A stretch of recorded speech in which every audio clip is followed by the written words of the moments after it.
ये आप देखिए, ये देखिए सड़कों पर दौड़ रहे हैं, हंगामा कर रहे हैं, नारेबाजी कर रहे हैं और उसके बाद देखिए झंडों के साथ सड़कों पर उतर आए।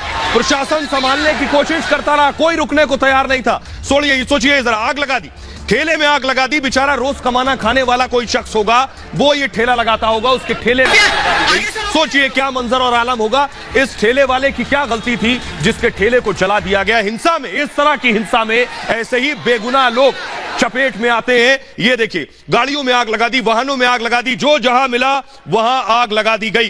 तो सवाल यह है कि आखिर कौन हिंसा भड़का रहा है। जरा मुख्यमंत्री को सुनिए, झारखंड के हेमंत सोरेन को, वो क्या कह रहे हैं। कानून संविधान भी यही कहता है कि जो जुर्म करता है उसे सजा भी मिलना चाहिए। इसलिए सभी से अपील होगा कि कोई ऐसी घटनाओं को अंजाम ना दें जहां वो जुर्म के भागीदारी करें। अब सवाल एक बहुत बुनियादी है कि आखिर हिंसा भड़की कैसे, क्या भड़काई गई, कौन सा बयान है जो लोगों को उकसा रहा है, जो भड़का रहा है। अब तक कौन कौन से बयान दिए गए, जरा ये देखिए। यही नहीं, एक और राज्य, एक और शहर जिसमें इसी तरह की तस्वीरें सामने आई हैं। देश का कौन सा राज्य, कौन सा शहर बचा है, देखिए जरा। अब आपको लिए चलते हैं सीधे नीचे, हैदराबाद की तस्वीरें दिखाइए जरा। ये देख रहे हैं आप हैदराबाद, एमबीएस दीजिए। चार मीनार के आगे आप देख रहे हैं, पीछे चार मीनार आपको नजर आ रही। चार मीनार के आगे लोग इस तरह से हंगामा कर रहे थे। ये हैदराबाद की तस्वीर है, ओवैसी के शहर की तस्वीर है हैदराबाद, जहां लोग इस तरह से प्रदर्शन कर रहे थे। अगली तस्वीर दिखाइए जरा,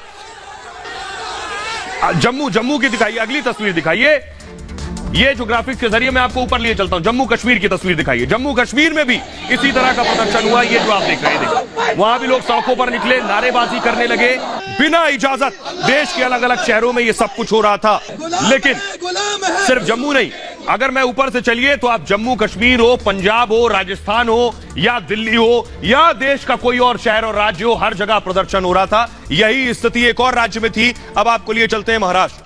देखिए जरा, महाराष्ट्र की पहली तस्वीर मैं आपको दिखाऊंगा, सोलापुर में। देखिए एम्बियंस के साथ ये जो भीड़ यहां से वहां तक आपको नजर आ रही है। महाराष्ट्र के सोलापुर में ये हंगामा हुआ, लोग सड़कों पर निकले, नारेबाजी करने लगे, हाथों में देखिए तिरंगा भी लिए थे। इस प्रदर्शन में भला तिरंगे का क्या काम, बाकायदा तिरंगा लेकर आए थे इस प्रदर्शन में प्रोटेस्ट करने के लिए और गाड़ियों पर भी चढ़ गए। अगली तस्वीर दिखाइए, सोलापुर के बाद नवी मुंबई की तस्वीरें आप देख रहे हैं। महिलाएं भी नकाब पहनकर सड़कों पर निकली और प्रदर्शन कर रही थी।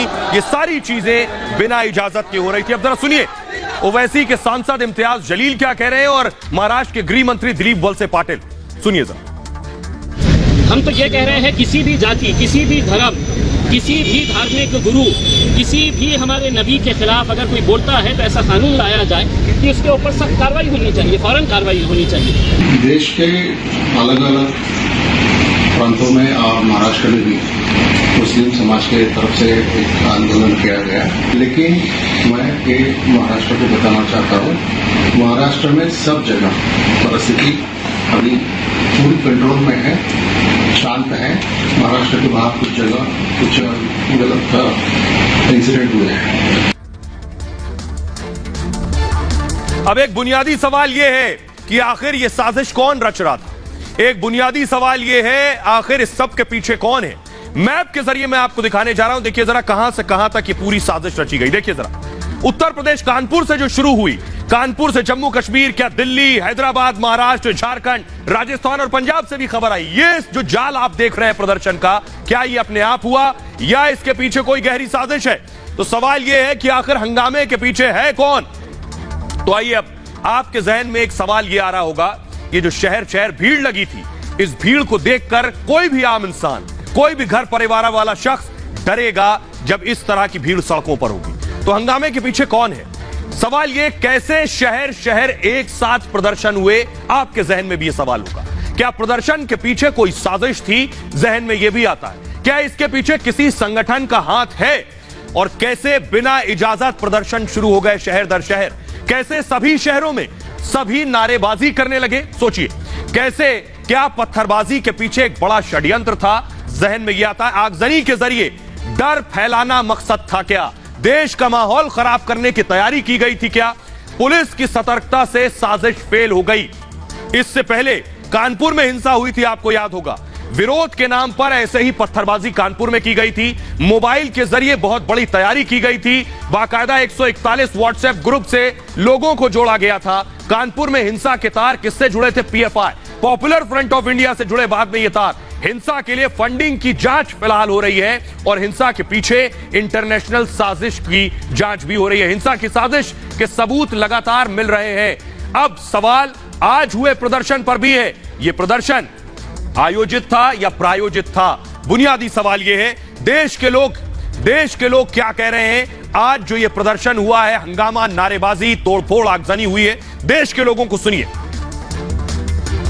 निश्चित ही साजिश झलकती है, क्योंकि किसी भी व्यक्ति को यदि किसी की भावनाएं आहत हो गई किसी के वक्तव्य से, तो उसे कानून को अपने हाथ में लेने का अधिकार नहीं है। देश में एक साथ प्रदर्शन किया जा रहा है, उसकी साफ साजिश झलक रही है। इसमें कहीं ना कहीं देश के बाहरी व्यक्ति हैं जो देश का माहौल खराब करना चाह रहे हैं। ये साफ साफ साजिशी है और ये कानपुर की, उत्तर प्रदेश की छवि को धूमिल करने का प्रयास करा गया है। इसमें योगी जी और मोदी जी की छवि को धूमिल करने के लिए ये प्रयास करा गया। ये जो साजिश है, ये एक तरह से देखा जाए तो बहुत गलत है। ये जो नए युगों के लड़कों को भनकाया जा रहा है, जिस प्रकार से देश का माहौल